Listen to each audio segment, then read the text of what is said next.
at its capacity, we're expecting this hub to be able to dispense around 50,000 vaccines, 30,000 vaccines every single week. So our capacity is 30,000 just from this centre alone. And given recent health advice regarding the AstraZeneca vaccine, there's no doubt there'll be a greater reliance on the Pfizer vaccine. And this hub will be able to safely, in separate zones, be able to administer either vaccine. We are looking at the footprint. As you know, New South Wales Health has already identified over 100 states, 100 sites around New South Wales, which people will have access to the vaccine. Some of those sites have now been converted or will be converted to being able to dispense the Pfizer vaccine, given the likelihood that that vaccine will become more prominent into the future. I want to thank everybody from New South Wales Health for making this possible, and Susan Pearce will give an update on the situation. We hope to have this up and running by the middle of May. But of course, it also depends on the doses that we have available to us. But I will say this, that New South Wales Health has been advised in the next few weeks of the doses that we're receiving, and in relation to both Pfizer and AstraZeneca, that New South Wales will be receiving. And it's important to note that this mass vaccination hub will be needed if we have to dispense with all the Pfizer vaccines that we've made available to us. So if the information we've been provided materialises, this vaccination hub will be necessary to get us, to get the Pfizer vaccine out to everybody who is in those categories of individuals who need it. And that is certainly our objective, to make sure that whenever those doses become available, that we safely dispense that to the community.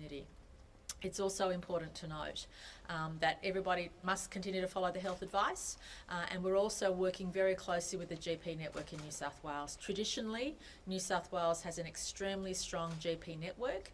Ordinarily, when it comes to regular vaccinations like the flu, the GPs mainly do it, but given there's 2 doses required in this and there's 2 different types of vaccine, that obviously means that the state governments also need to consider their role in dispensing the vaccine. But in the first instance, we want to work very closely with the GP network in New South Wales to make sure that they have access to all the AstraZeneca doses that they need. Obviously, because of refrigeration issues, the Pfizer vaccine is less able to be administered through the GP network, but we're also encouraging anybody who has underlying health issues, who's in the relevant age categories, to go through your GP when you're getting the AstraZeneca vaccine. That's really, really important. If you have any existing health issues and it's your turn to get the vaccine, AstraZeneca, we really encourage you to go through the GP network, and there's capacity for increased doses to be given out by the GP network, and New South Wales Government strongly encourages that, because if we're thinking about trying to expedite the rollout of the vaccine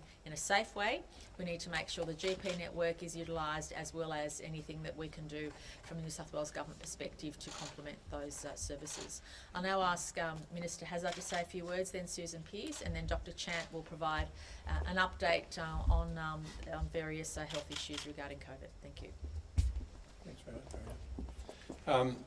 Just want to emphasise that our priority as the New South Wales Government, of course, was and currently remains to ensure that the frontline quarantine staff and our frontline health staff and then the broader health staff are all vaccinated, and we're well done in that regard. We've had pretty well all of our quarantine staff have been vaccinated. It's only new staff that come on board that have to be vaccinated.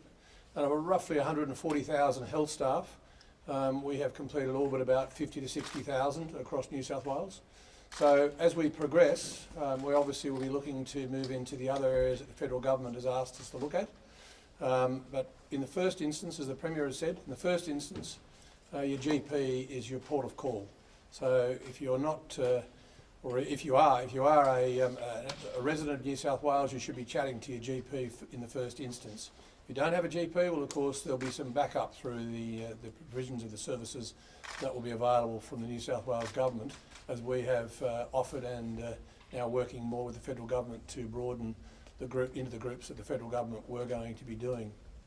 Can I also just say that this particular facility, I want to thank the health staff and all the other staff who will be working in here, but particularly the health staff who are making sure this comes online as quickly as possible.